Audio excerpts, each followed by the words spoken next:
شریک جشن ہزار ہے، شریک غم کوئی نہیں، حسین آج بھی تنہا ہے کربلا کی طرح۔ جن کے پاس دولت لگتی ہے، دولت ہے، مال ہے، تو ان سے تو لوگ محبت کر لیتے ہیں، لیکن اللہ کے لیے محبت کرنے والے کتنے ہیں؟ حضرت سیدنا معاذ ابن جبل رضی اللہ تعالیٰ عنہ فرماتے ہیں کہ میں نے اللہ کے رسول سے سنا کہ جو اللہ کے لیے محبت کرتا ہے، اب ذرا اللہ کے لیے محبت سن لیں، اللہ کے لیے محبت۔ آج محبت آپ کرتے ہو، دوست بناتے ہو پارٹیاں کرنے کے لیے، دوست بناتے ہو قرضے لینے کے لیے، یا کسی کو سے محبت کرتے ہو اس کے حسن کی وجہ، اس کے لیے اس سے محبت کرنا بھی محبت ہو سکتی ہے، اس کے علم کی وجہ سے اس سے محبت کرنا بھی محبت کے دائرے میں ہے، اس کے لباس کے اچھے ہونے پہ محبت کرنا یہ بھی محبت کے دائرے۔ آپ تو خان صاحب نچنیوں سے بھی محبت کرتے ہو، اسی لیے تو آپ کے موبائل کے اسکرین پر ان خان صاحبوں کی تصویر ننگی ننگی لگی رہتی ہے، آپ تو ان سے ہی محبت کرتے ہو۔ تو اللہ کے لیے وجہ اللہ محبت کا کیا مطلب ہے؟ حضرت سیدنا معاذ ابن جبل فرماتے ہیں کہ اللہ رب العزت کے حبیب سے میں نے سنا کہ جو اللہ کے لیے محبت کرتا ہے، اللہ قیامت کے دن اس کو نور کے ممبر پہ بٹھائے گا، نور کے ممبر پہ۔ اور اس سے بڑی بات جو فرمائی، ذرا دل کے کانوں سے سنیں، اللہ کے لیے محبت کر لو میرے بھائیوں، کسی سے اللہ کے لیے پیار کر کے دیکھ لو۔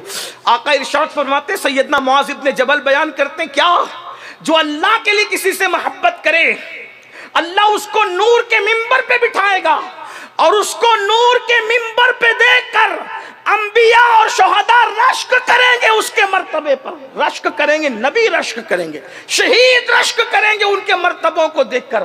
اب یہ اللہ کے لیے محبت کیوں؟ نمبر ایک، اب توجہ کرنا، ہم نے بہتوں سے محبت کی، تجارت کی بنیاد پہ محبت ہے، برادری کی بنیاد پہ محبت ہے، اور علاقے کی بنیاد پہ محبت ہے، اور پتہ نہیں کس کس بنیاد پر ہے، لیکن محبت اللہ کے۔ ایک دوسری حدیث آقا فرماتے ہیں، من احب للہ وابغض للہ واعطى للہ ومنع للہ فقد استکمل الایمان، کہ جس نے اللہ کے لیے محبت کی، جس نے اللہ کے لیے دشمنی کی، جس نے اللہ کے لیے عطا کیا، جس نے اللہ کے لیے روک لیا، اس کا ایمان مکمل ہو گیا۔ جس کے دل میں رائی کے دانے کے برابر ایمان ہے وہ بھی جنت میں جائے گا، اور جس کا ایمان مکمل ہوگا۔ فرماتے ہیں کس بنیاد پہ؟ محبت اللہ کے لیے۔ اب اللہ کے لیے محبت کا جلوہ ہی کچھ اور ہوتا ہے، ذرا اس کو دیکھنا، غور کرنا۔ اگر آپ نے حسن کی وجہ سے محبت کی، جب تک حسن رہے گا محبت رہے گی، ورنہ ختم۔ کسی کی شاعری کی وجہ سے کی، کسی کے لباس کی وجہ سے کی، کسی کے نسب کی وجہ سے کی، کسی رنگ، لیکن اگر آپ نے ایسی چیز کی بنیاد پہ محبت کی جو ختم بھی نہیں ہوتی، چلے نہیں ہوتی ختم، مگر اگر محبوب نے تھوڑا سا طوطا چشمی کر دی، یعنی محبوب نے رسپیکٹ نہیں کیا آپ کا، تو آپ اس سے محبت نہیں بلکہ نفرت کرنے لگتے۔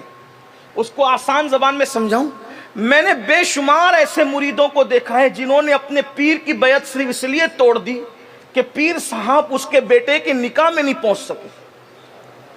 میں جانتا ہوں، لیکن چونکہ یہ اجتماع کوئی پول کھول اجتماع تھوڑی ہے، یہ تو پردہ پوشی کرنا، تو کسی کے نام تھوڑی ہم لے سکتے ہیں، لیکن میں جانتا ہوں، میں کوئی گڑی ہوئی بات نہیں کروں، مجھے پتا ہے بہت سارے اماموں کو اس لیے مسجدوں سے لوگوں نے ہٹا دیا جن کے ہاتھ چومتے تھے کہ اس کے باپ کے جنازے میں امام صاحب شریک نہیں ہو سکے۔ وجہ اللہ کے لیے محبت نہیں تھی نا، تو محبوب نے طوطا چشمی کی، تھوڑا سا کچھ کر دیا تو محبت ختم ہو گئی۔ لیکن جو محبت اللہ کے لیے ہوتی ہے، اگر محبوب رونگ بھی چلا جائے اور اللہ کے لیے محبت ہے، رسپیکٹ نہ کرے، عزت نہ دے، توجہ نہ دے، تو وہ سوچتا ہے یار میں نے اس کو کیا کرنا ہے، کیونکہ جس کے لیے محبت کر رہا ہوں صلہ تو اس نے عطا کرنا، تو وہ محبت کبھی ختم نہیں ہوتی۔ ورنہ دیکھیں دولت کی بنیاد پہ محبت ہوتی ہے، دولت ختم، محبت ختم، حسن کی بنیاد پہ محبت ہوتی ہے، حسن ختم، محبت ختم۔ لوگ اسی لیے تو 2-3 بچوں کے باپ کسی اور طرف چل پڑتے ہیں نا، بیوی کو چھوڑ کر۔ کیوں؟ حسن کے پجاری بنے تھے، حسن گیا، معاملہ ختم ہو گیا، یہی تو ہے۔ لیکن جنہوں نے اللہ کے لیے بیویوں سے محبت کی، پھر مرنے کے بعد بھی انہوں نے تاج محل بنا دی، یہ لوجہ اللہ تھی نا. ممتاز کی حیاتی میں تاج محل نہیں بنا، ممتاز کے موت کے بعد تاج محل. یہ ایک الگ سا عنوان ہے، میں اس کو نہیں کچھ چھیڑنا چاہ رہا ہوں، لیکن اتنا ضرور ہے لوجہ اللہ کی. اور یہ امام اہل سنت سیدی اعلیٰ حضرت فرماتے ہیں خود کہ میں اپنے بیٹوں سے اس لیے محبت نہیں کرتا کہ وہ میری اولاد ہے، یا بیوی سے اس لیے محبت نہیں کرتا کہ میری بیوی ہے، بلکہ کہتے ہیں میں اس لیے بیوی بچوں سے محبت کرتا ہوں کہ میرے اللہ کا حکم ہے. توجہ فرمائیں. تو محبت اللہ کے لیے ہونی چاہیے.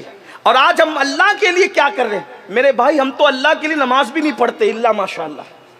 اب لوگ نماز بھی اس لیے پڑھتے ہیں کہ میری روزی میں برکت ہو. سوچئے تو صحیح، روزی میں برکت ضرور ہوگی نماز کی وجہ سے، لیکن نماز اس لیے نہیں پڑھی جاتی.